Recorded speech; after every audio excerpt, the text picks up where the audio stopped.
আমি যেভাবে জলপাইয়ের আচার তৈরি করি সেই রেসিপিটাই আজ আপনাদের সাথে শেয়ার করছি।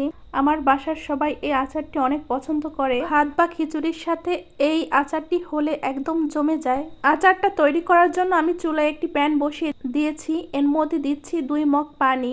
পানিটা গরম হওয়ার পর এর মধ্যে দিচ্ছি 1 কেজি পরিমাণ ফ্রেশ জলপাই। জলপাইগুলো আমি আগে থেকেই পরিষ্কার করে ধুয়ে রেখেছিলাম।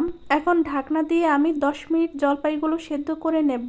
10 মিনিট পরে ঢাকনাটা তুলে নিচ্ছি। জলপাইগুলো দেখেই বোঝা যাচ্ছে যে এগুলো সেদ্ধ হয়ে গেছে, কারণ জলপাইয়ের কালারটাও চেঞ্জ হয়ে গেছে আর সিদ্ধ হয়ে একটু ফেটে ফেটে গেছে। এখন আমি পানি ঝরিয়ে জলপাইগুলো তুলে নিচ্ছি। ফ্যানের বাতাসে রেখে কিছু সময় জলপাইগুলো ঠান্ডা করে নিয়েছি আর জলপাইয়ের গায়ের পানিটাও শুকিয়ে নিয়েছি। এখন আমি জাস্ট একটা চাপ দিয়ে জলপাইগুলো একটু ভেঙে নিচ্ছি। এই কাজটি অপশনাল, কারণ জলপাইগুলো না ভাঙলেও হবে। আচার তৈরি করার সময় নাড়াচাড়া করতে করতে জলপাইগুলো এমনিই ভেঙে যাবে। আমি সবগুলো জলপাই ভেঙে নিয়েছি, এখন আচার তৈরি করে নেব। আমি প্রথমে আচারের মশলাটা তৈরি করে নিচ্ছি। এখানে নিয়েছি 2 টেবিল চামচ পাঁচফোড়ন, 1 টেবিল চামচ আস্ত ধনিয়া, 1 টেবিল চামচ আস্ত জিরা, 4-5টা শুকনা মরিচ ও 4টে এলাচ। মশলাটা গুঁড়ো করতে যেন সুবিধা হয় তাই আমি একদম লো ফ্লেমে 4 থেকে 5 মিনিট মশলাগুলো একটু টেলে নিচ্ছি। মশলাগুলো ভেজে নেওয়া হয়ে গেছে, এখন ব্লেন্ডারের জাগে গুঁড়ো করে নিয়েছি। এরপরে চুলায় একটি প্যান বসিয়ে দিয়েছি। এর মধ্যে দিচ্ছি 1 কাপ পরিমাণ সরিষার তেল, 3-4টা শুকনো মরিচ চিড়ে দিচ্ছি। এরপর দিচ্ছি 1/2 চামচ পরিমাণ পাঁচফোড়ন ও মোটা করে কুচি করা 1 টেবিল চামচ পরিমাণ রসুন। আমি মশলাগুলো দিয়ে তেলের মধ্যে ফোড়ন দিয়ে নিলাম।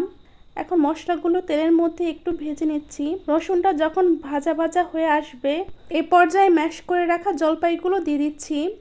জলপাইগুলো কিছু সময় তেল ও মশলার মধ্যে কষিয়ে নিতে হবে। এখন দিয়ে দিচ্ছি পরিমাণ মতো লবণ। লবণটা এই পর্যায়ে দিলেই ভালো হয়। লবণটা দেওয়ার পর আমি আরও কিছু সময় জলপাইগুলো নেড়েচেড়ে কষিয়ে নেব, কারণ জলপাইটা যেহেতু আমি পানি দিয়ে সিদ্ধ করেছি তাই তেলের মধ্যে জলপাইটা একটু ভেজে নিচ্ছি যাতে জলপাইয়ের মধ্যে কোনো পানি না থাকে। এ পর্যায়ে দিয়ে দিচ্ছি চিনি। আমি এখানে 1 কাপ চিনি দিয়েছি, যেহেতু আমি টক মিষ্টি আচার তৈরি করছি। আপনারা আপনাদের পছন্দ মতো চিনির পরিমাণটা বাড়িয়ে কমিয়ে দিবেন। চিনিটা দেওয়ার পর চিনি গলে যেয়ে কিন্তু আচারটা এই পর্যায়ে একটু পানি পানি হয়ে যাবে। এক্ষেত্রে ভয় পাওয়ার কিছু নেই, কিছু সময় নাড়াচাড়া করলেই পানিটা শুকিয়ে যাবে। পানিটা শুকিয়ে গেছে। এ পর্যায়ে আমি দিয়ে দিচ্ছি 1/3 কাপ পরিমাণ সিরকা। আচারটা যেহেতু আমি সংরক্ষণ করে রাখবো তাই আমি সিরকাটা দিয়েছি। এই সিরকাটা প্রিজারভেটিভ হিসেবে কাজ করবে, এর ফলে আচারটা নষ্ট হবে না, আচারটা অনেক দিন পর্যন্ত ভালো থাকবে। কিছু সময় নেড়েচেড়ে আমি সিরকার পানিটা শুকিয়ে নিচ্ছি। এখন দিয়ে দিচ্ছি গুঁড়ো করে রাখা আচারের মশলা। আমি এখানে প্রায় 2 টেবিল চামচ পরিমাণ মশলা দিয়েছি। মশলাটা দিয়ে আমি আবার ভালোভাবে নেড়েচেড়ে মশলাটা মিশিয়ে নিচ্ছি। এই আচারটাতে কালার করার জন্য আমি কোনো হলুদ ব্যবহার করিনি। আচারটা অনবরত নাড়তে হবে।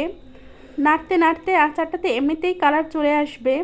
দেখুন নাড়তে নাড়তে পর্যায়ক্রমে কিন্তু আচারের কালারটা চেঞ্জ হচ্ছে। আচারের তেলগুলো যখন উপরে ভেসে ভেসে উঠবে এই পর্যায়ে আচারটা তৈরি হয়ে যাবে। আচারটা এখন একদম তৈরি হয়ে গেছে। আচারটা কিছু সময় প্যানে রেখে ঠান্ডা করে আমি সার্ভ করে নিচ্ছি। দেখুন আচার দেখতে কতটা লোভনীয় লাগছে, খেতেও কিন্তু দারুণ হয়েছে। আমার এই রেসিপিটা ভালো লাগলে কমেন্টস করে জানাবেন। সবাই আমার পেজটি ফলো দিয়ে পাশে থাকবেন। সবাই ভালো থাকবেন। আল্লাহ হাফেজ।